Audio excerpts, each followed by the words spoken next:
Welcome, everybody. Welcome to another episode of PEM Rules, the Pediatric Emergency Medicine podcast. I'm your host, Yaron Ivan, as usual, and today I have a very interesting topic to discuss. If you're like me and have been working in the Pediatric Emergency Department for the last several years, you may have noticed that in the last maybe 5 or 6 years, we're seeing more and more adult-like diagnosis in the Pediatric Emergency Department. I don't think I've ever seen kids with cholecystitis and cholelithiasis as much as I've seen in the last 3 or 4 years. It seems to be a growing problem, probably more because of obesity. We see type 2 diabetes, we see cholelithiasis, we see cholecystitis, things that I don't believe my mentor saw 20 or 30 years ago. I could be wrong. But anyhow, I thought we'll bring an expert to the show to talk about this today, and my expert is somebody who's PEM trained, but also trained in adults. Today I'm going to be talking to Seth Ball, who's a pediatric emergency medicine doctor who trained in a 5-year combined residency program. I'm going to have him explain to you more about it. Thank you, Seth, very much for coming on the show. I appreciate your time. I know you're a busy guy with little kids and big jobs, and again, I know how busy you are, so I appreciate your time. Let me just introduce you to the people listening to the show. Please correct me if I'm wrong at any point. Seth, you are a pediatric emergency doctor in Las Vegas, and you are originally from Indianapolis. Yes, which I gotta be honest, I know nothing about. That's all right. Flyover state. Flyover state, I like that. Yep.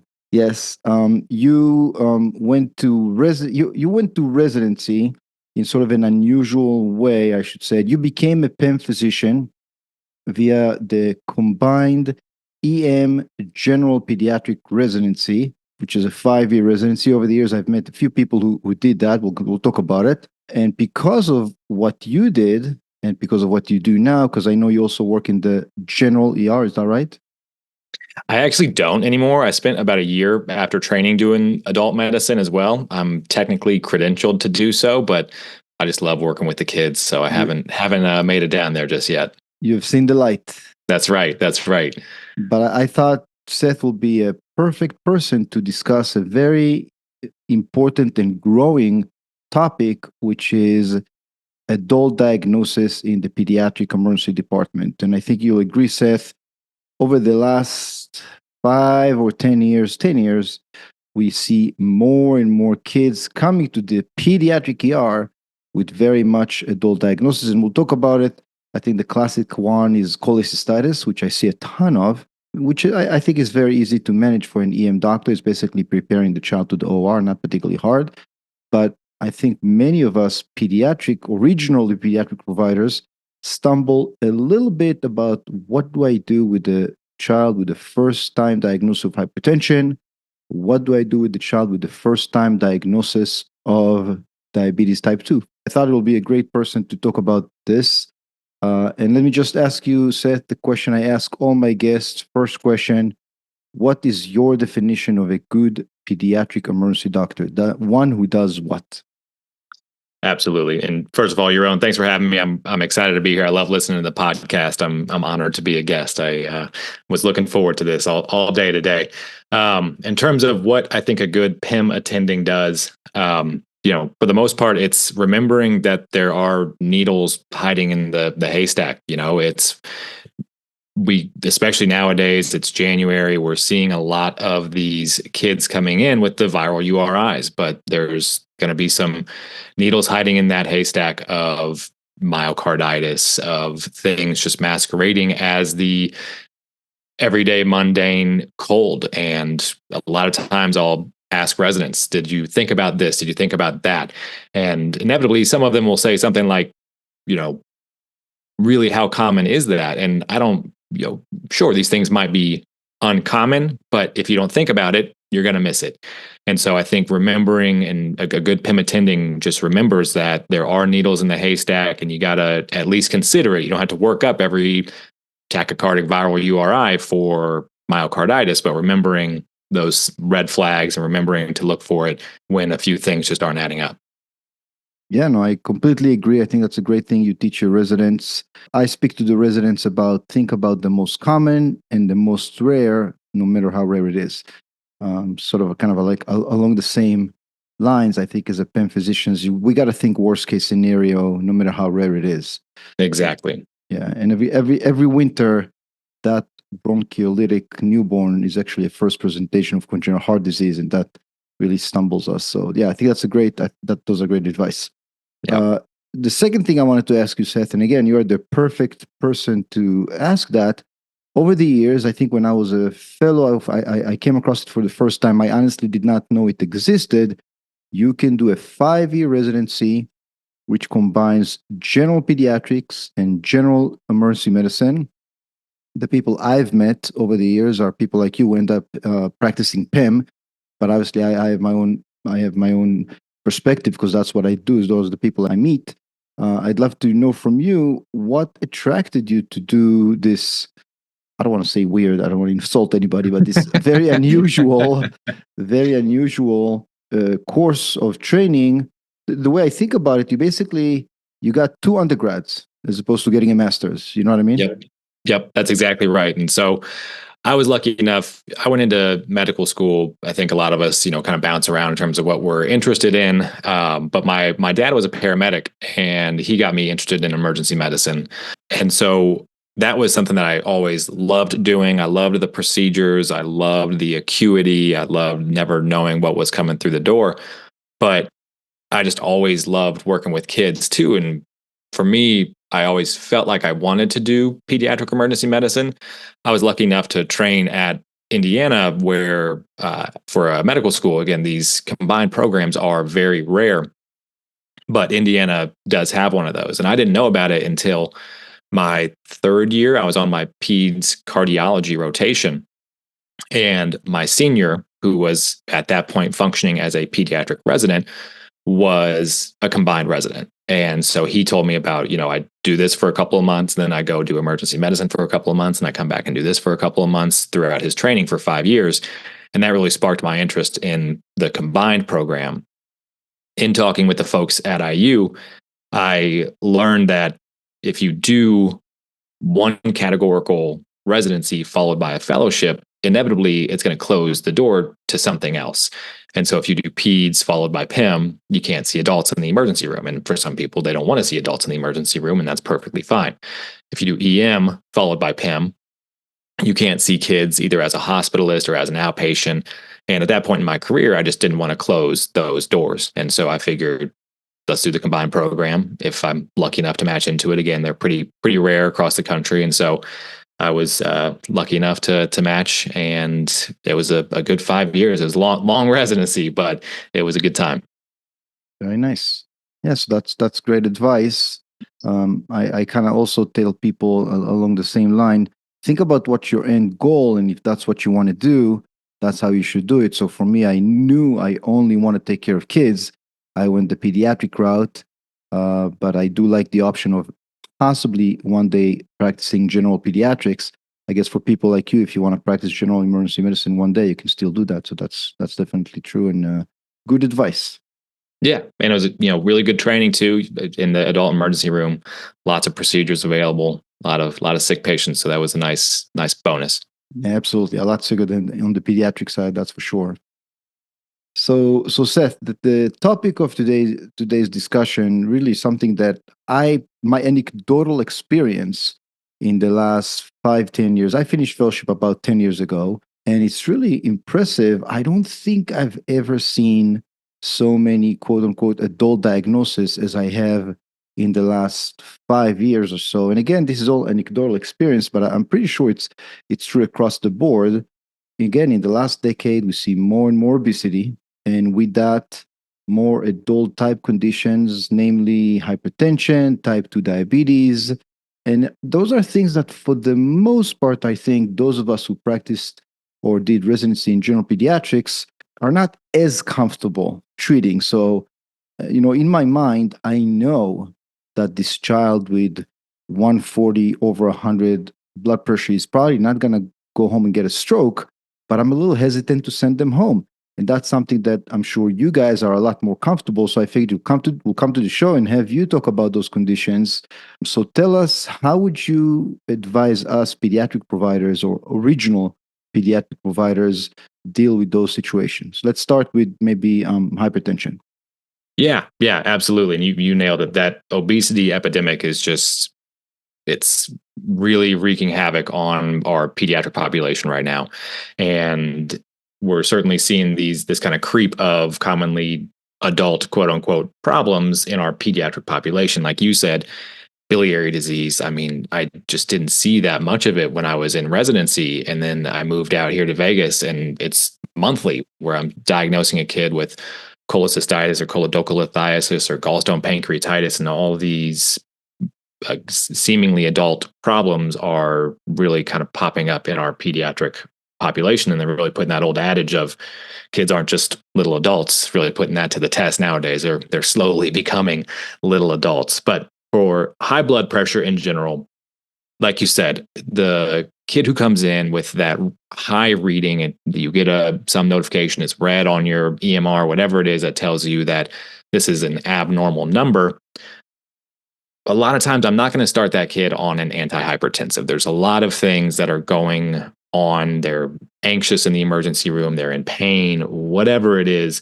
They're not someone I'm necessarily going to start on an antihypertensive medication. And for me, what backs that up is we would have patients where the primary doctor would, for adult population, we would have patients where the primary doctor would send the adult to the emergency room completely asymptomatic with a shockingly high blood pressure, 210 over 140, something that, makes your eyes pop, right? And so you're scared their eyes are actually going to pop out of their socket, but they're not.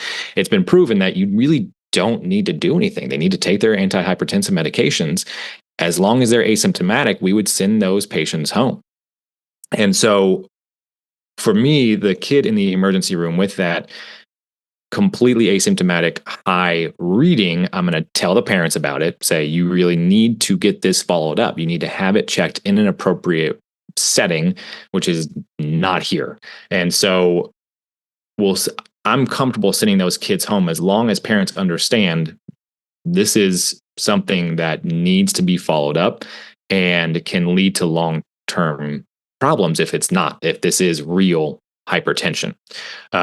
In terms of what is hypertension in peds, again, we have that 120 over 80 number, which is a good kind of starting point. But for the younger kids, the way I look at it, if you think about a kid after 1 year old, you start with 100 over 60 and you add 1 to each of those numbers every year of life.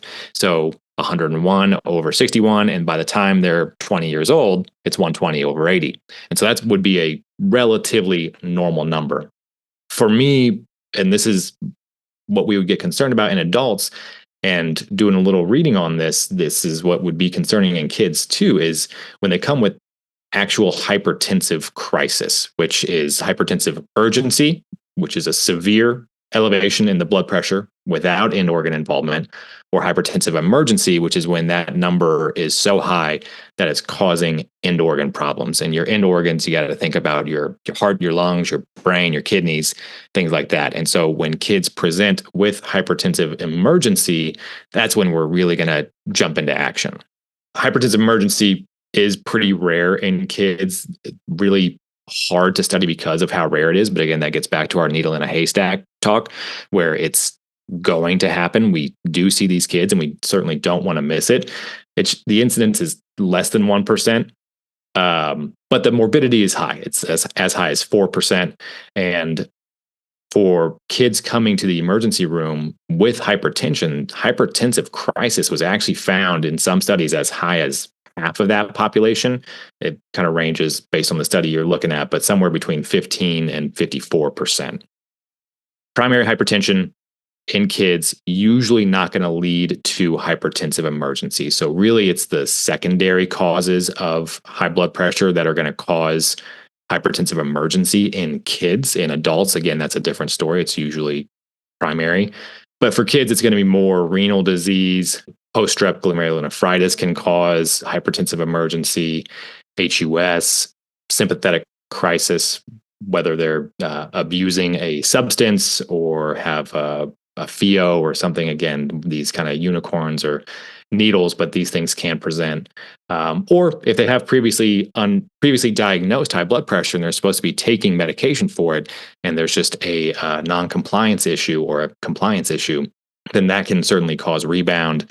Again, we have the kids on clonidine, whether it's for high blood pressure or not. When you stop taking that, you get a pretty significant rebound in your blood pressure, and so that can lead to some big problems.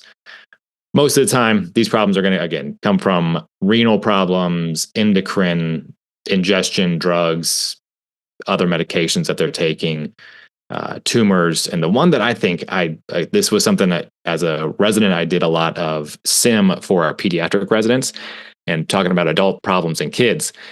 You can talk about eclampsia and preeclampsia presenting that way. And so that's something where it's something where, again, do you see it that often? No, but you really got to know if that's the case, because that's going to lead to some significant problems.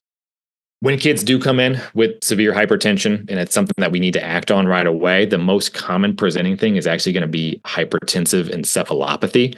So they're going to have headaches, nausea, vomiting, confusion, blurry vision, and oftentimes they'll end up seizing if nothing's done about it. Infants, again, they can have high blood pressure too, severe high blood pressure that causes problems, and that's going to present as infants typically do when something is wrong: poor feeding, trouble breathing. What do I do when I see these kids? Again, I've seen very, very few.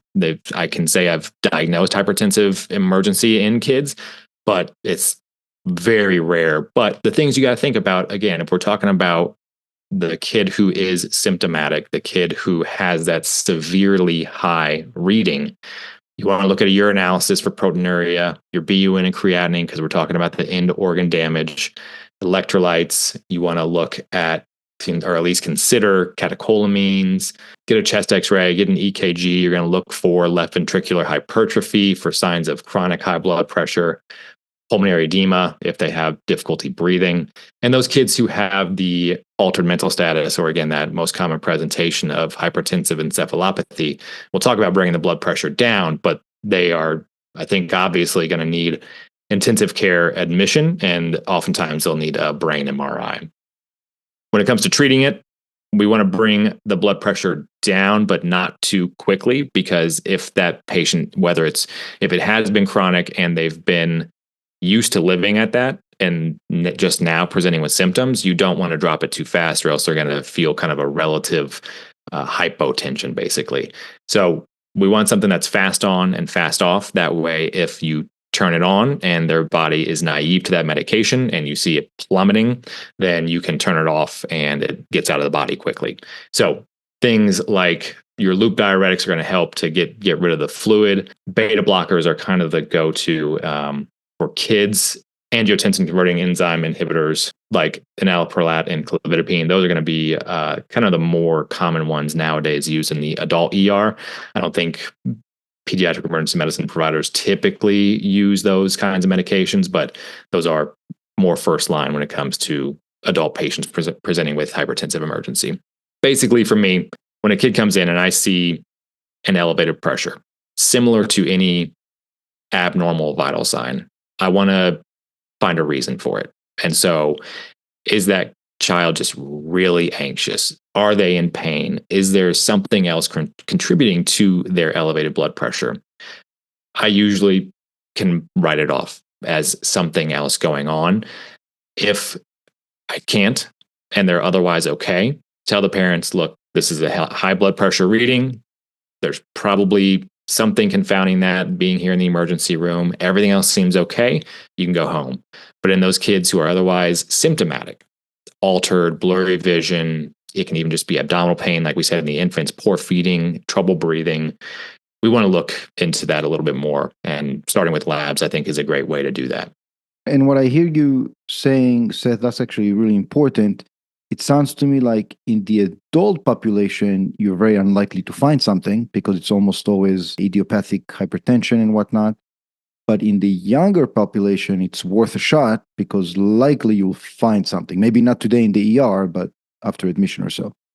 Yep, absolutely right. Again, a lot of times in adults, it's just primary high blood pressure.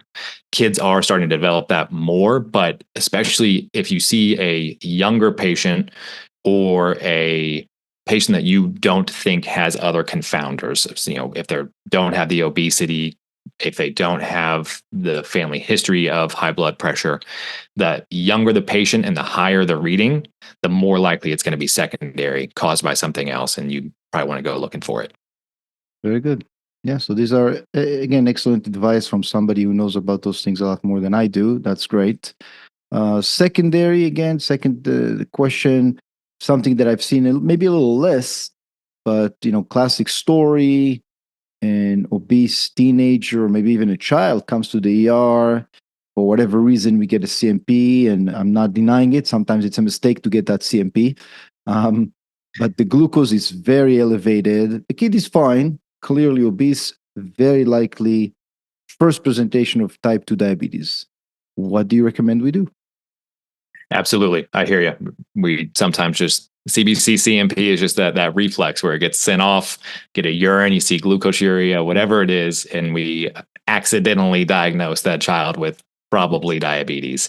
That's why I tell the residents getting unnecessary tests is like picking your nose in public. What are you going to do if you find something? What are you going to do with it? That's absolutely right. You're like, oh man, now what? Now we're stuck. But like you said, there's been a sharp rise in kids with type 2 diabetes, kind of correlated with the sharp rise in this childhood obesity.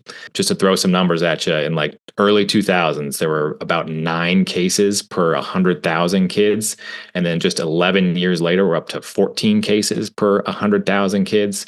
And as we've seen more and more, the racial or ethnic disparity is huge. At the end of that study, where there were 14 cases per 100,000, among non-Hispanic white youth, the incidence of type 2 diabetes was 4.5 per 100,000. Among Hispanic youth, almost 21 per 100,000. And among non-Hispanic Black youth, almost 38 per 100,000. So the increases there are just crazy to me that this disparity still exists, but it does. And so we're going to see it, and we're going to have to treat it. And like you said, a lot of times the kid might be otherwise fine, and we kind of accidentally discover this, or, you mentioned maybe you haven't seen that much of it, but the problem here is if the kid comes in DKA or HHS, which we'll talk about a little bit, it's hard to differentiate those two, especially when it's DKA. We aren't going to make that differentiation. And so for these two, type 1 versus type 2, there's becoming this overlap between the two conditions. In type 2, you have insulin resistance, but you also have a relative impaired insulin secretion. So some studies have shown that as much as 80% of pancreatic beta cells are lost prior to the diagnosis of type 2, which was shocking to me to find out. And in contrast to type 1, this isn't antibody mediated. It's just the toxic effect of the high glucose that causes these beta cells to be lost. In type 1 diabetes, you have the absolute deficiency due to the destruction of those beta cells. And making the differentiation, again, is important, but not something we're necessarily going to do in the emergency room.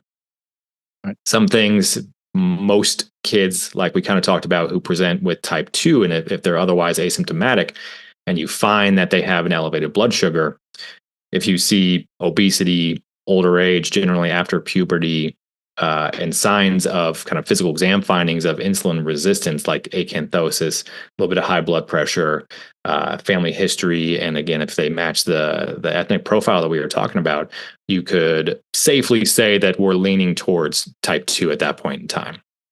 For me, again, if it's a kid who's otherwise asymptomatic, the thing we need to do really is that really, really close outpatient follow-up. Assure that they're going to see their pediatrician. But I would take it a step further in a kid who I think you can truly say has diabetes. If that number is absurdly high, if they have the glucosuria present, if they're completely asymptomatic and the diagnosis is maybe in question, talk to their primary doctor if you can get them on the phone and consider sending that kid home. But for me, if it's a slam dunk diagnosis of diabetes, if that number's in the 300s or in the 200s and they didn't just eat an entire box of Oreos, then I would really consider bringing that kid into the hospital to do the test to differentiate the type. Kids who have type 2, for the most part, the first line treatment is going to be certainly diet, weight loss, exercise, and then they get started on metformin. Most kids, unfortunately, aren't going to be controlled with just metformin. They are going to typically end up on at least a 2-drug regimen, whether it's metformin or just straight insulin, or some of these other more, newer medications like the GLP-1 agonists or the SGLT2 inhibitors. Those are now approved for adolescents as well. So a lot of kids are ending up on those too. Again, oftentimes kids will present, if you send off that CMP, you see the blood sugar crazy high. Let's say we're there for something completely unrelated, but then you go back and ask, a lot of times they will have those symptoms of kind of simple hyperglycemia, the polyuria, the polydipsia, the fatigue. Less often they're presenting with full-blown DKA or HHS. You'll see some kids present, again, these older kind of post-pubertal kids who have type 2 diabetes. You can see vaginal discharge, candidal vulvovaginitis, or tinea cruris in boys. But about 40% of kids are completely asymptomatic when they present with type 2 diabetes. Again, when they present severely, like DKA or HHS, those are pretty easy to identify, right? We're good at those. We do those things a lot, and the treatment is going to be the same. If it's DKA, you treat it like you normally treat DKA. For HHS, only about 2% of patients will present for the first time if they have type 2 in HHS. That's where you have the severe hyperglycemia, typically over 600. You have the hyperosmolality, and you have severe dehydration with little or no ketonuria. Those patients have more severe dehydration than a typical DKA patient does. And so you're going to really want to be consciously aggressive with your fluid resuscitation in those kids. Again, we're really not going to do the differentiating if there is question as to which one it's going to be, with type 2 or type 1. You can see kids with the increased A1C. If you want to send that off in the emergency room, that goes with a lot of times we'll kind of send off those labs initially to help out our hospitalist or intensive care friends. But those kids are the ones that's easy. You see them, you send off the labs and they get admitted. If they are DKA or HHS, they're going to the intensive care unit. Otherwise, if they're symptomatic and it's a slam dunk diagnosis, I'm going to bring them into the hospitalist team to either make the differentiation or get them started on the medications they need. And if there's question about it, if it's a very, very mild case in a super reliable family and you can talk to the primary doctor and they say, I am comfortable managing this, then potentially send them home and you can give them a script for metformin. Typically, they're starting on 500, but that one's a unicorn. That's more of a needle in a haystack, I'd say, than the easy send them into the hospital type of diagnosis. Sure. And what I hear you say, again, very important for us PEM providers, Seth, for the most part, initial management of classic DKA, which we see all the time, and HHS will be very similar. Give the fluids, then start insulin with maintenance IV fluid, some point put dextrose in the fluid, etc. Absolutely. Yep. You are going to be a little bit more aggressive with your fluid resuscitation in HHS, but for the most part, you're going to be doing the exact same thing. It's just a kind of terminology thing when it comes to the less ketones in HHS versus DKA. Sure. Yeah. Excellent. Seth, thank you very, very much. This was really, really beneficial for us. Again, providers who pretty much saw kids all of their career. I think my single time seeing adults was in the fellowship in the adult ER and the adult trauma. And suffice to say, I don't want to insult everybody. Not fun months, but this is excellent from the word of the expert who has seen it all. I appreciate your time. And as you know, Seth, a little tradition in PEM Rules, the guest gets to choose the outro of choice. And is this related to being from Indiana? You like country? Is that where it's I from? think it's definitely an Indiana thing. Is it an Indiana thing? Yeah, Okay. my dad grew up on, when I was a kid, I was listening to country music, and at first I fought it, and then I eventually gave in, and that's just my when I'm picking music, even the residents a lot of times they'll be like, "Can we please listen to something else today?" Well, don't take it the wrong way, but I don't blame them. But anyhow, so I'm going to try my best. You wanted to hear something by Zach Brown Band. Never heard of them. Excellent. But if there's a guitar in that song, I should be able to do it. I'll tell you briefly. My very limited knowledge with country music is Elvis Presley. That's what I know. There you So go. we might have to defer to that. I'm gonna open a whole new world to you, Yaron. It's gonna be great. It's gonna be great. Again, Seth, thank you very, very much for coming on the show. Have a great day and appreciate your time. Thanks, Yaron. I'll see you soon. And that is it for today, guys. Thank you very much for listening to PEM Rules. I hope you learned from Seth and his experience and wisdom. I hope you continue to check out the website, check out pemrules.com. Please submit any feedback you have. If you want to come on the show and discuss any topic related to pediatric emergency medicine, however it is related, just let me know. I would love to have you on the show. As promised, this is Zach Brown Band. Gotta admit, never heard of them. Type of music I've never played. It's called Beautiful Drug. I hope you like it, Seth. That's the best I can do, country music or non-rock music related. I hope that will do. Have a great day and thank you very much.